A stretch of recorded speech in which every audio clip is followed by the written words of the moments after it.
लक्ष्मण सुग्रीव संवाद। श्री रामचंद्र जी की आज्ञा पाकर सदैव बड़े भाई के हित में लगे रहने वाले लक्ष्मण क्रुद्ध होकर किष्किंधा की ओर चले। मार्ग के वृक्षों को बलपूर्वक गिराते हुए, पर्वत शिखरों को उठाकर फेंकते हुए, नगर की ऊंची ऊंची अट्टालिकाओं से सुशोभित बाजारों और चौराहों को पार कर वे सुग्रीव के राजप्रासाद में जा पहुंचे। लक्ष्मण को अत्यंत क्रोधित देखकर सुग्रीव के सुभट भयभीत होकर इधर उधर भागने लगे। लक्ष्मण सीधे सुग्रीव के रनिवास में पहुंचे। वहां से मृदंग की ताल के साथ कोकिलकंठी कामिनियों के गायनों के स्वर निकल रहा था। महाबली लक्ष्मण ने सुग्रीव के उस अंतःपुर में अनेक रूपर की बहुत सी रूप यौवन के गर्भ से भरी हुई सुंदरी स्त्रियों को देखा। नूपुरों की झनकार और करधनी की खनखनाहट करती हुई परस्त्रियों को देखकर शीलवान लक्ष्मण अत्यंत लज्जित हो गए। श्री रामचंद्र जी का कार्य सिद्ध होते न देखकर कुपित लक्ष्मण ने धनुष की टंकार की, जिससे समस्त दिशाएं गूंज उठी।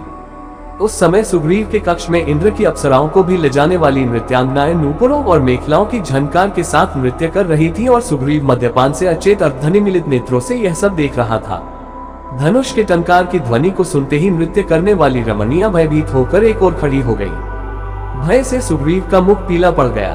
उसने सहम कर तारा से पूछा, हे प्रिय, रामचंद्र जी का यह छोटा भाई कारण ही इतना क्रोध होकर क्यों आया है? तुम अपनी मृदु वाणी से उसे शांत करो। जैसे भी हो वाणी कौशल से उसके क्रोध को शांत करके यहाँ आने का कारण ज्ञात करो।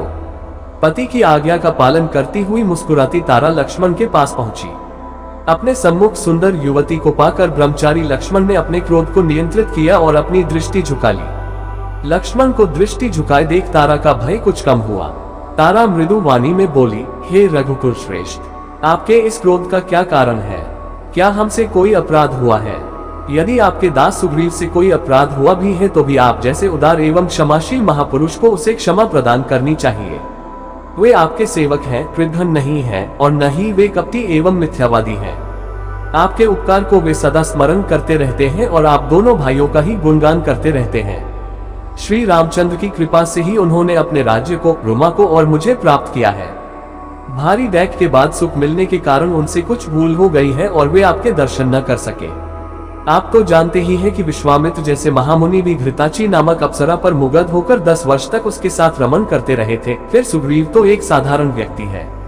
हे राघव, मैं हाथ जोड़कर प्रार्थना करती हूँ कि आप उन्हें क्षमा कर दें। मैं आपको विश्वास दिलाती हूँ कि वे श्री रामचंद्र जी के कार्य के लिए राज्य का सुख मुझे, रुमा को और अंगद को भी छोड़ देंगे, और जब तक जनक दुलारी सीता जी को श्री रामचंद्र जी से नहीं मिला देंगे तब तक शांति से नहीं बैठेंगे। वानरों के सरदारों को बुलाने के लिए दूत भेजे जा चुके हैं।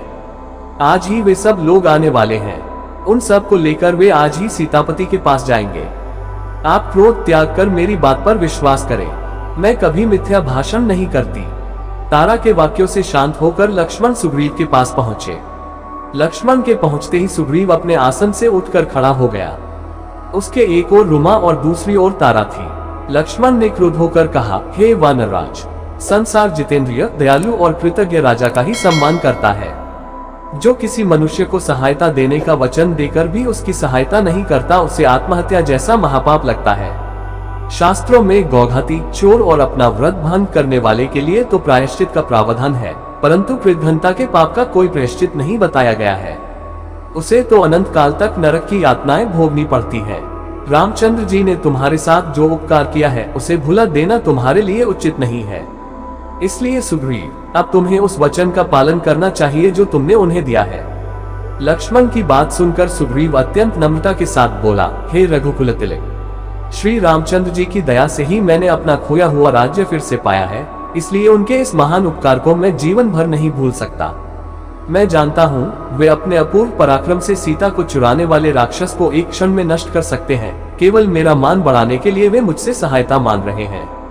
इसके लिए मैं उनका अत्यंत अनुग्रहित हूँ। उनके साथ मेरी सेना और मैं भी युद्ध करने के लिए चलेंगे। अब तक हुए विलंब के लिए आप मुझे क्षमा करें। लक्ष्मण इन वचनों से संतुष्ट होकर बोले, अब तुम मेरे साथ चलकर भैया के दुखी मन को संतोष दो। वे सीता जी के वियोग में बहुत दुखी हो रहे हैं।